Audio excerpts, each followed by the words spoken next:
Yo, yo, yo, what is up? What is up, YouTube Awesome family?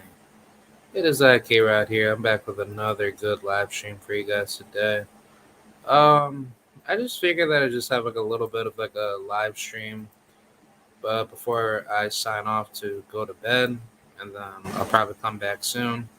Sorry that I haven't been able to come back because I've been busy with work, but sooner than later in the future, we'll probably, get stuff going, and that'll be set for us sooner than later for the channel to keep growing. But yeah, salute to everybody that will come through, if you guys do. But this is more of like a little open panel discussion if you guys want to hop on and just, talk some boxing. I'm going to be doing a little bit of a breakdown on Richard Commey versus Jose Pedraza. I think this is a very interesting fight. Uh, Knowing that this is Commey's first fight heading into 140, so I don't know why he would take that risk and trying to fight a guy like Jose Pedraza, because Jose Pedraza, he's a very difficult opponent, and even though his last KO on his resume has been by the hands of Julian Rodriguez, which he just basically swelled up his eye, and that was like last year. But ever since then, nothing much of any quote unquote stoppage. He did knock out Antonio Lozada, in which that's a fighter that's not really that good of a fighter himself. But other than that, I mean, his more notable high level fights, they've always gone to a decision. And I think, Commey, he has power. That's probably the only thing that's coming into this fight that's going to be, the deciding factor of this fight. But looking at the style matchup, I think Jose Pedraza could very well be a bad style matchup for Richard because he is a more superior boxer and he has way more flair in his punches. Where if Commey doesn't have any defense to negate the offensive, trick shot punches that Pedraza likes to throw, because he is a very highly decorated southpaw. So he's a very good fighter. It's just that Pedraza, he has certain standards with his jabs where he has to set him up with some timing, but he definitely knows what he's doing. It's just that at this rate of his career, he is slowing down, but he's still fresh. It's not like he's like definitely breaking himself down. I think Jose Pedraza is a heavily decorated fighter. Um, every single one of his losses have come to high level opposition. Uh, that being his most notable defeat would be to the hands of Gervonta Davis that stopped him back in 2017 of that January at the Barclay. And then obviously Vasil Lomachenko, which that fight was, it was a somewhat close fight, but Pedraza, he lost, respectfully to a unanimous decision. Same thing with Jose Zepeda.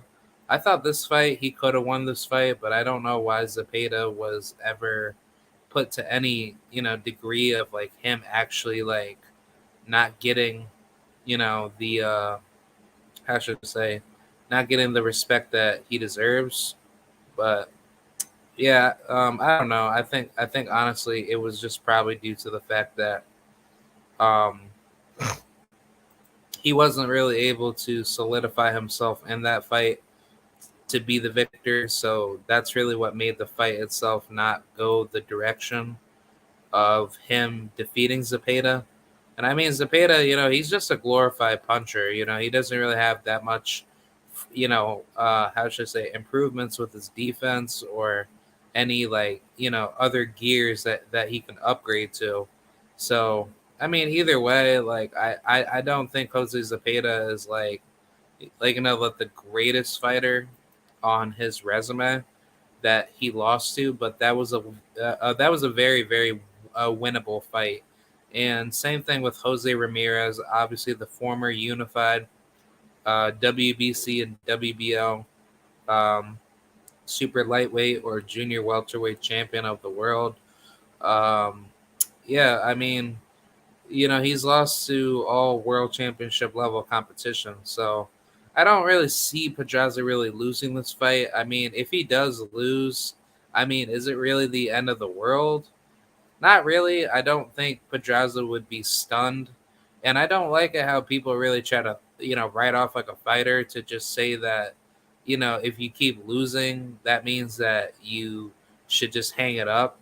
And I'm not saying that, you should just waste your life away by putting your life at risk, but on top of that, destroying your career if you can't solidify a proper loss or win, column bracket. But I just think like everyone's so enamored with the idea of winning in boxing where it's like you can't lose on your worst given night. And you cannot lose because if you do lose, then everyone's gonna start saying, "Oh, your career was like your career is not good. Your career was always dog shit." Blah blah blah. So I think compared to any other sport, boxing is like the only sport in the world where losses do matter, but winning has to be like it's like it's like a religious, ceremony that people praise. Like they think that you need to basically win every single fight, and you can't come out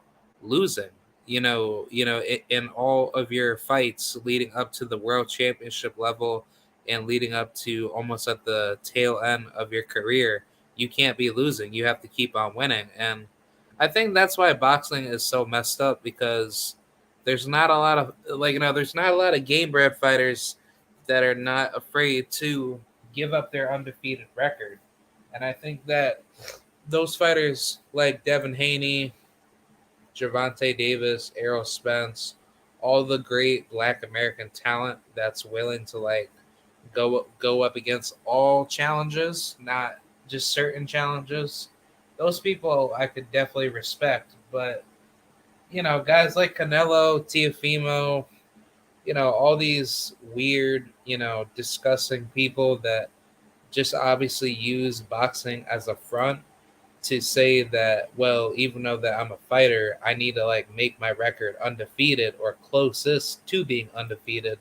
And I think that's such an infamous mindset to have because if you care only about winning, but you don't understand that not every fight is going to come into your favor, that just puts you at a much worser position mentally. And I think when fighters do lose, you start to see the dwelling of their career go a lot further down the drain because fighters are just not how should I say fighters are so concerned about keeping their record perfect and they don't care about what they need to work on, and regardless if they do lose a fight, they don't want to elevate themselves above their losses so they can become a more bigger bigger you know like basically when you lose you shouldn't take the loss seriously. You should always take your losses regularly and then you just keep expanding away from the losses or from them. So that's pretty much my whole take on it. But let's talk about the undercard. This undercard's pretty good. A lot of heavyweight action, a lot of very very good stylistic matchups. I'm going to talk about the first fight leading up to the end, but yeah, let's talk about Mr. Dante Benjamin Jr. Um, I think Dante, he's probably going to stop this guy, Leandro Silva. He's more of an MMA fighter. He's 36 years old. He doesn't really have that much of a boxing career, but I mean, his last few fights in boxing, he lost to Tony Brown to a unanimous decision, and he also lost to Joe Ward, who's going to be fighting very, very soon, if I'm not mistaken. Or he was supposed to fight on the Jake Paul, Tommy Fury, undercard, or Hasim Rahman, fight. But either way, that unfortunately didn't happen. But yeah, Joe Ward was supposed to be back in the ring soon, but I don't know what he's going to be doing. I'm pretty sure he'll be back at it very very soon. But yeah, let's talk about this fight. I mean, I think Dante is a good fighter. Don't get it twisted. It's just that based off of how he asserts himself at times, he's not as fluid with his defensive mechanism. And I think Dante needs to understand that not every fight's just going to be like a blowout.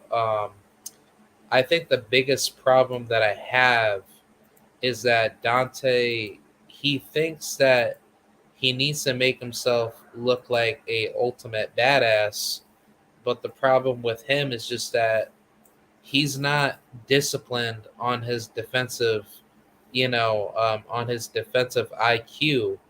So that's something that I'm like a little bit worried for. I think Dante, he will fix it hopefully heading into the future, but I think it's best to start understanding these flaws now because he's so concerned about looking like a freight train just blowing through people out in his division. And I mean, like the guy is only like what 20 years old or 19, so I mean he's a very very young, fresh, hungry guy.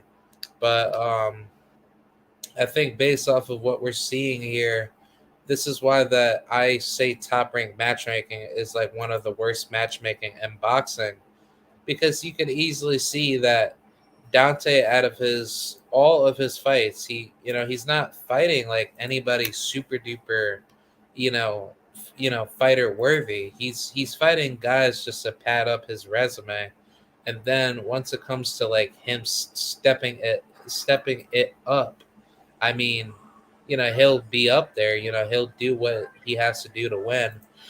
But the problem is just that if Dante's not really learning from these fights and he's kind of just going in with that mindset, like, yeah, man, I'm gonna knock this guy out, then I mean, I can't really respect that. I think Dante's a very good fighter. Don't get it twisted. I do like watching Black American talent when there is value to see out of a fighter like him. But the problem is that you have to show me something. He's 3-0. He only has 2 KOs. The only fight he's ever went the distance was against Kevin Johnson. That was a decent fight. That was a fight he actually could have lost too because Kevin was giving him some problems, but then Dante he kind of like let his hands go a little bit more, like in that fight. But his accuracy of his punches that were like more eye catching to the judges, that was like the only benefit of like what the judges wanted to see. So I mean, either way, it's good. It's just that based off of what we want to see out of Dante's career, we want to see him in there with like all the high level opposition or people that are notable in the division. Hopefully, one day where Dante could start putting himself in these like good interesting matchups, and I think that's what Dante will do eventually. But there's only like a certain threshold where he needs to start stepping up the competition, where the competition is more marketable for people to see him, become a like a up and coming threat at 175. Do I think he's ready for like anybody by the likes of like a Atif Oberton or I'll even use a Radije Obaro. No, I think levels wise, I think Dante is like at the very very bottom, but he's definitely getting up there in skill. But it's only a matter of time of how much in skill he is developing. from his from his own team. Um, I think the best fight that should be lined up next is just get guys that are in there to give him a battle, but guys that are in there to win. Because that's really like the only problem that I have with Dante's progression as a fighter. Top rank is either giving him opponents where we know he's gonna smoke them, or it's just more like he's just kind of going to a different direction, of which he doesn't care about fighting whoever he wants to fight. He's just fine with like whatever style that's put in front of him. He'll do what he needs to do to solidify a proper victory. Um, but yeah, either way, uh, Dante has skills, but he has a lot of climbing to do, especially at 175. 175 is definitely getting very, very hot in that division, but it's only a matter of time till certain names leave and then certain people that come into the division or build their name in the division naturally. That's where the division will start to look very, very interesting. But I say keep Dante developing, fight after fight. But yeah, let's talk about the next fight. We have Mr. Haven Brady Jr. against Manuel Guzman Moreno. I think this is more of like a wash. I think Haven will beat this guy. I don't really see anything spectacular out of this guy because he did get stopped by Dominic Valle. If you guys don't know who Dominic Valle is, he is the other brother of Marcus Valle. Very good brother combos, combo athletes. They are both professional fighters. His brother Dominic, I believe, fights at 147, and I think he recently had fought at 154 because I guess something to do with the opponent not making the proper weight. I'm not too sure, but either way, um, Marcus Valle and Dominic Valle, they're very very good fighters, and I'm definitely looking forward to see what progression they bring to the table. Um, but I think based off of this matchup, I think Haven's just going to stop this guy. This guy's not really much of a puncher.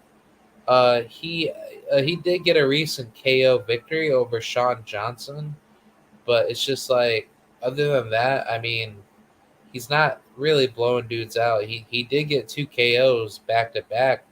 That was prior to April 16th of 2022 of his recent knockout victory, and then 2 years, going backwards, that was with Yesner Reyes, somewhere, in Colombia or wherever he's from. Actually, yeah, he's from Nicaragua. But either way, this will be a pretty good matchup. I think it'll definitely go to the cards if Haven can't knock him out.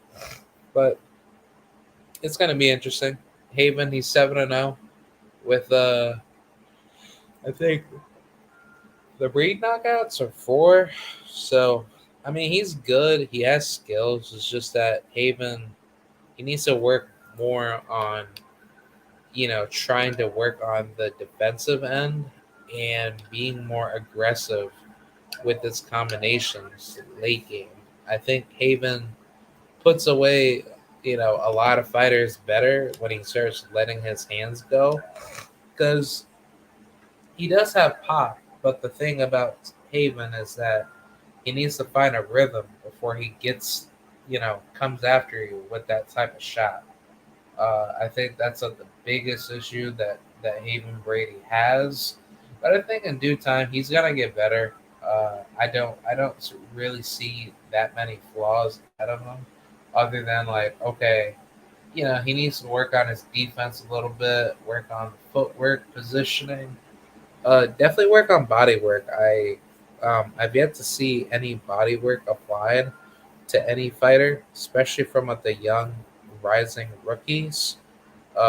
People call them prospects, quote unquote, but I don't call them prospects. They're either called professionals or amateur athletes. But as a professional athlete, most boxers 9 times out of 10 should be more occurrent with using the jab and being more aggressive with applying your workouts.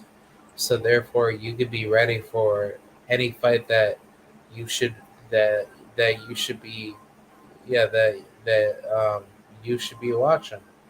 I mean, either way, like there's a lot of competition that's out there um, in most weight classes, but the problem is just that people have this weird ultra standard with how certain fights need to go, and I think that's where people just have this weird political stanza where they put themselves in so much danger, but it's not really helping.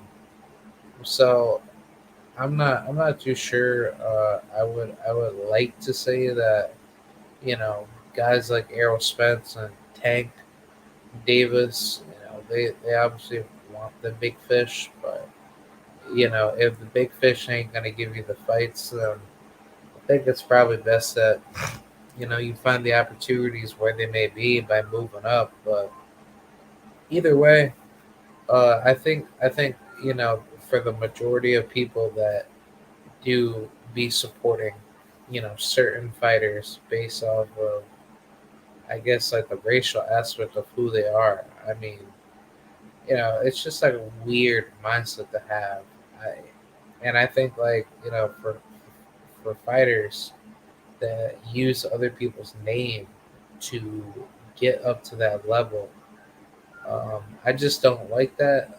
I don't think that's really smart to do, but I think it'll be a lot more um, interesting to see where those fighters would grow. But yeah, that's pretty much my thoughts on Haven. I think Haven's gonna beat him up pretty bad. And yeah, let's just skim through the rest of this card, and then I'll get up out of here. Jeremiah Milton versus who is the other guy? Um, Give me 1 second. Ugh. All right, there we go. Yeah, there's the other fight, Mister Jeremiah Milton versus some other dude named Angel. No, not Angel. Nick Jones. I think he's gonna probably stop this guy. I don't really see anything special out of him.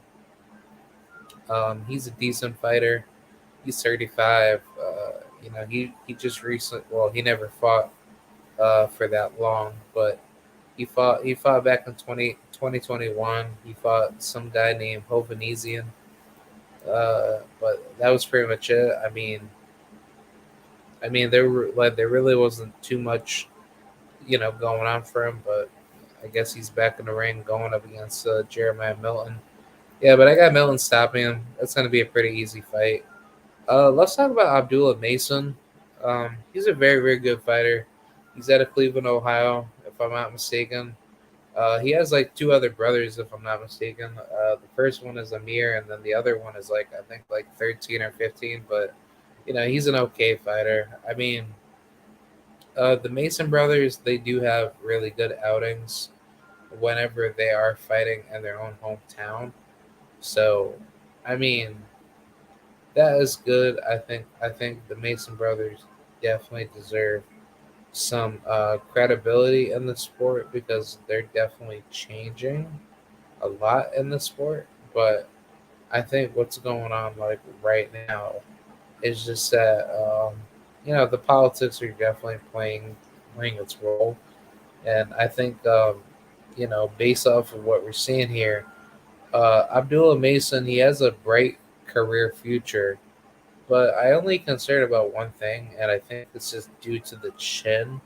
I could be wrong, but I think you know Mr. Abdullah Mason should definitely consider, being careful with, the decision making that he wants to do to solidify himself as a world championship level caliber fighter. But either way, that's very much my brief thoughts on that. Let's talk about the rest of the fights on this card. Richard Torres versus Marco Antonio Canedo. I got this by knockout. Richard is probably going to hard stop that guy. For Freeman Gonzalez out of Puerto Rico, he's going up against a guy by the name of Gerardo Esquivel. Um, don't know too much about this dude. All I know is that he's 2-2, and he hasn't fought since 2020. So I don't know if this is a pretty good fight, but hopefully we can definitely see more opportunities unfold for Freevian. I think Freeman's a very, very good fighter. I think he has amazing skills. It's just that when will we start to see him in there with all the best lightweights? And I think, for the lightweight division, I think Freeman Gonzalez is a very good marketable sell. In terms of him, building that relationship with Jose Vargas. But the thing about Vargas is that Vargas, he's he's basically put, well, how should I say it? Like, when you look at Gonzalez and you look at all the other lightweights, they're doing well. It's just that Gonzalez, he needs to have his shine where he's able to come in and take the show over. But yeah, that's pretty much it for Freeman. I think he's gonna stop that guy. Uh, um, oh man, I'm so sorry. What was the next fight? I was wanting to talk about I guess what was going to happen with man. What was the other thing I was gonna say?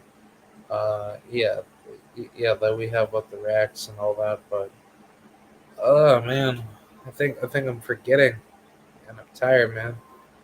Uh I think I was gonna talk about the next fight, but yeah, let's talk about the next fight. Kelvin Davis versus S Chavez. Yeah, I think Kelvin's gonna stop him. I don't know too much about this Argentinian dude. I think it's gonna be an absolute wash. But yeah, I think Kelvin, he's a goods. He's definitely gonna take over. He just needs to work more on his defensive ring IQ. I think I think that's just really the hardest benefactor of not making sure that I guess like everything will go in. For for the sake of you trying to load something out, but especially with these athletes, they obviously have something to gain, more in terms of what they can do, with their career. But I just think that based off of what we're seeing, I think it's just pretty fair to say that you know that that oh man, I forgot this the last pro. Yeah, sorry, I'm like very tired, so I'm just trying to get some extra time, and then once these Z's are up, then I'll be fine. But yeah, I think I was just about to say like for somebody, yeah, like I guess I'll fix this up. I'll do that. But yeah, man, that's pretty much it with that. Um, yeah, let's talk about the rest of the card. We have Delonte Tiger Johnson versus Harry Gigilati. I like this matchup. This will be a very competitive fight, but I'm definitely favoring Delonte Tiger Johnson. Um, I think he's gonna, destroy Harry.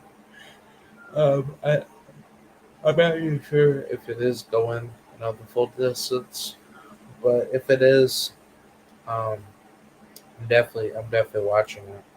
But Yeah, that's pretty much it for for almost all these fights. But I had what you'll call it, like I had like several other instances where you know I guess like some people just don't I guess respect like like the gate hours. Yeah, but either way, I think whoever is fighting on that card. Yeah, I think Mr. Delante is gonna stop you know Harry. I don't think Harry has all the power in the world to really hurt. Um, yeah, to hurt Keyshawn Davis, but he's a good fighter. He just needs plenty of work. Um, let's talk about this situation. Between Ugas and you know Danny Garcia. But yeah, basically, I guess like with the cruiserweight division, they're they're trying so hard to like keep them both awesome. But I mean, either way, like I don't understand like why some of these channels are just able to get away with it. But that's pretty much it for that fight. Um, I can definitely close this trailer out once we get all the get all the struggles put in. But either way, I mean this fight will be interesting. I think Kelvin he's gonna do his thing, and it's gonna be a very very interesting fight.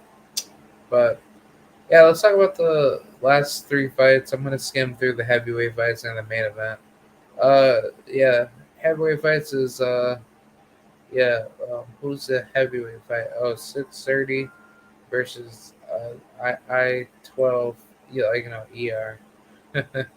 Yeah, sorry, but yeah, I think based off of what we're seeing, I think you know just looking at the style of Fa Ajagba and this European dude, I think Fa is just gonna break this guy because that European dude was not able to like really do anything. And that's another problem with Jared Anderson's opponent. He feels like he needs to take these out and then make new friends. But I mean, either way, like I don't really understand what the root of everything. But anyways, I think based off of the heavyweight fights, I think FA's gonna stop him. And then moving forward with the co-main event, I think Jared Anderson, he'll stop him pretty early. But I don't really have that much else to really give you guys. I do believe, with Usyk and Joshua too. This is a very very interesting fight, and also shout out to Mr. Deontay Wilder, if I'm not mistaken. So I will definitely take a look at that bitch and definitely see what's happening. Sorry for the vulgarity, but yeah, I'm just a little bit tired. But yeah, that's pretty much it, man. I already stated what I said about Pedraza and Commey. I think Commey's gonna win. But yeah, let me know what you guys think. Do you think that everything needs to be fixed up a little bit, or how should things work itself out? All right, thank you guys very very much, and I will see you guys soon. So, yep, salute to the mighty LDBC, and this is Kieran about. Oh, sorry, sorry.